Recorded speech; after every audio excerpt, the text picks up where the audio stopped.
pinagkita mo si Isabel at si Catherine? Ano ba ginagawa mo? Alam mo namang ayoko madikit ang anak ko doon sa babaeng yun, di ba? Pero ginawa mo pa rin. Aksidente nga yung nangyari. Aksidente talaga? Niloloko mo ako? Ang laki-laki ng Pilipinas, aksidente? Tapos timing pa nakasama mo si Catherine? Malay ko ba? Paano kung siya yung sumusunod talaga sa amin? Sige. Gumawa ka pa ng kwento, magsinungaling ka pa. Scarlett, hindi ako gumagawa ng kwento. Alam mo ba kung ba't ako nasa flower shop? Kasi ibibili kita ng bulaklak. Gusto ko makabawi sa'yo. Tapos, sinundo ko na rin si Catherine. Dahil gusto ko makabawi sa pamangkin ko. Hindi na ikaw yung na bad trip. Dahil sinira ni Isabel yung plano ko. Insan, sa tingin ko naman nagsasabi ng totoo si Jonas.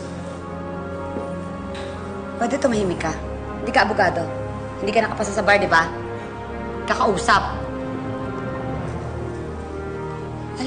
Alam mo, Jonas, hindi ko alam kung anong paniniwalaan ko. Mahal kita pero lagi mo akong binibigyan ng rason para pagdudahan ka. Para hindi kita pagkatiwalaan. Kaya nga hindi ako nagsasabi sa'yo ng problema eh. Dahil alam ko, kay Isabel ka pa rin nakapanig. Scarlett, mapagkakatiwalaan mo ko. Ano pa bang pwede kong gawin para lang mapatunayan sa'yo na wala akong pakialam kay Isabel? Nakakampi niyo ako. Sabihin mo sa akin, kahit ano gagawin ko.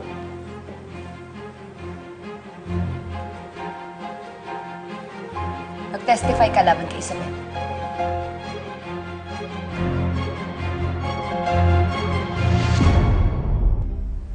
Ano? Ayaw mo tumistigo laban kay Isabel? Sinasabi ko na nga ba eh. Tama yung hinala ko. All along, si Isabel talaga yung kinakampihan mo. Pinaiikot mo lang kaming lahat dito sa bahay. At sigurado ako yung pagkikita ni Isabel at ni Catherine, sinadya mo yun.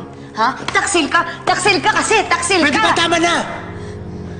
Hindi ako taksil. Bakit ayaw mo tumistigo? Dahil kinausap nila ako na mag-testify sa side nila. Sinasabi ko na nga ba eh. Sabi mo, pumayag ka? Taksil ka talaga eh. Lumayas ka na. Lumayas ka na dito. Scarlett! Lumayas ka na. Umuo ako. Pero hindi ibig sabihin nun, tutulungan ko si Isabel. Gusto ko lang mabigyan ng hustisya yung pagkamatay ni Pining at ni Tita Matilda. Papaaminin ko sila. Tapos, ilalaglag ko naman sila.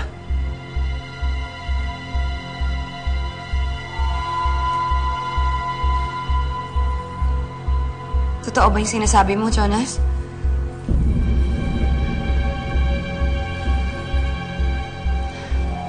Salamat, ha. Alam ko ngayon na nagdiriwang si Mama ngayon sa langit. Sobrang saya niya. Kasama niya ngayon si Javier. Salamat at bumalik ka na sa pamilya natin.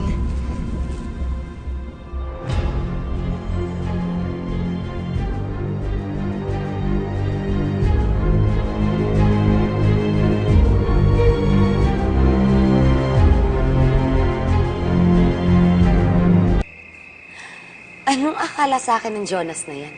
Uto-uto ako? Grade 2 lang ang maniniwala sa kasinungalingan niya, no? True. At kung pagsisinungaling lang ba yung pag-uusapan, eh, may doctorate degree ka dyan. At sigurado ako, natetestigo siya para tulungan yung babaeng yun. So, ano na naman yung plano mo?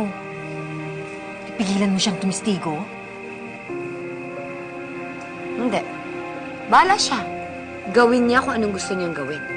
Pero sisiguraduhin ko sa kanya na sasabihin niya kung anong gusto kong sabihin niya. Ang taong ginikipit, sinisindak at iniipit. Lahat ng iutos mo, gagawin. Well-rested naman ang riding in tandem ko. Kaya pa nilang malaman.